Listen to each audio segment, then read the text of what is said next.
We have found a way to create good-paying jobs in rural Oregon and protect our natural treasures. This legislation can secure the future of our forests and communities, not just for a few years, but for decades. First, the bill sets aside half of the O&C land for forestry and the other half for conservation.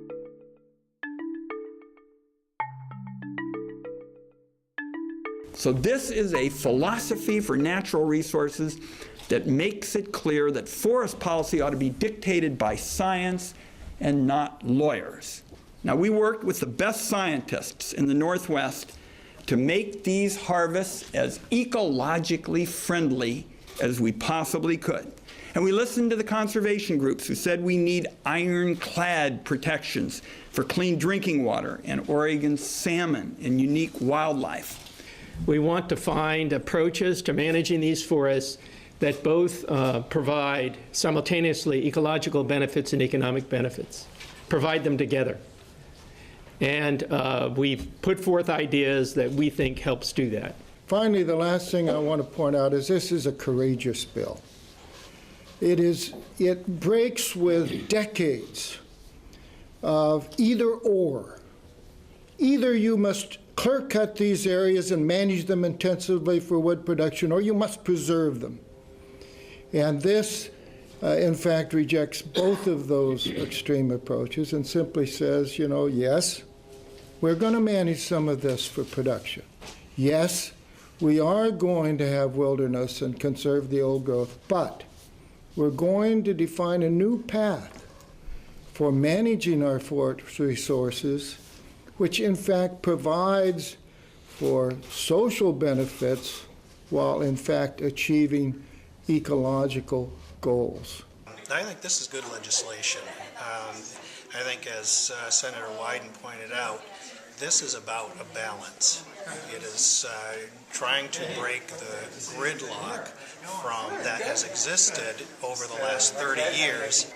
We think Senator Wyden has made the best attempt yet to craft a balanced bill that really tries to incorporate the ecological, economic, and recreational values of these O&C lands. We're very excited about the legislation. The timber industry talked about certainty, and we do support getting our timber industry back to work in rural counties. We're excited about the certainty for our industry as well.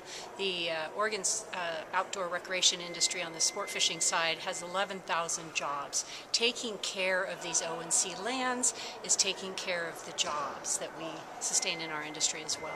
Over 1,400 miles of these O&C lands are home to some of the strongest runs of salmon and steelhead in the Pacific Northwest. We feel proud that there's actually the first time we've ever seen in federal legislation aquatic protections that are specific to riparian buffers and to protect water quality for fish and drinking water. I would tell them that this bill improves habitat. It improves the forage quality of the landscape. We have not seen these kind of protections for the lands that sustain the steelhead and salmon producing waters that our state, that's the brand we're known for here, salmon and steelhead. So we're protecting the Oregon brand, we're protecting jobs in the sport fishing industry, the hunting industry, the outdoor recreation, and the timber industry. So we're excited about a win for jobs and a win for protecting what is special about Oregon. I'm hopeful, Brian. As you know, we're just blessed in this state to still have some healthy runs of wild fish and have these kind of recreational opportunities for hunting, angling, hiking. And I think this bill gives us a real foundation by providing an identity to places that don't often have an identity right now as O&C lands. And once you have a name and a place on a map and a sign and a place where people fish or recreate, we think it's going to be there for their grandchildren. At least that's our hope that this bill can help provide.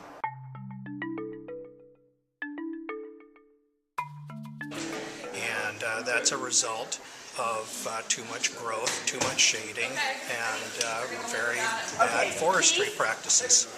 And so, to the hunters, hunters should be encouraged about this. You know, we've come to feel that the tough natural resources issues for Oregon basically come down to this. Nobody gets everything they want. Nobody gets everything they believe they deserve. The question is, can we get what Oregon needs? And with the partners that are up here today, I believe Oregonians can agree on a bill that gets folks in ONC country what they need.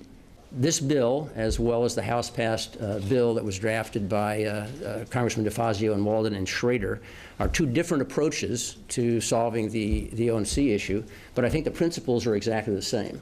And in fact, if you sort of take a 60,000-foot view, I think we all agree on the key elements that are necessary to find a solution. And I believe that with these two bills that we are going to be able to build a bridge and find a compromise that works for all Oregonians and hopefully is signed by the President in 2014.